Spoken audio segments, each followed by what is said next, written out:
Hello and welcome to Blogging Blueprint. In this session of blogging, first we will be going to learn basic information about blogging. That is, what is blogging? After that, in second video, it will be how to create your free blog. Today, we are going to create the free blog for you.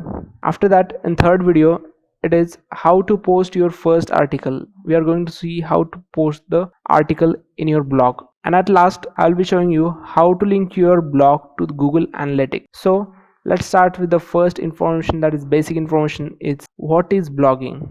A blog is an online platform displaying information in reverse chronological order, with the latest post appearing first.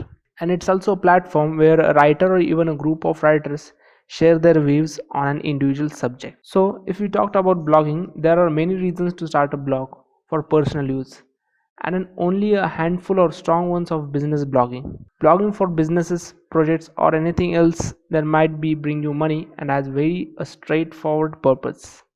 Now, as a business, you rely on consumers to keep buying your products and services. As a new business, you rely on blogging to help you get these consumers and grab their attention. But without blogging, your website would remain invisible, whereas running a blog makes you searchable and competitive. So the main purpose of blog is to connect you to the relevant audience. Hope you got the basic information about blog and got an idea what a blog or a blogging is. So let's dive to next video. Thank you.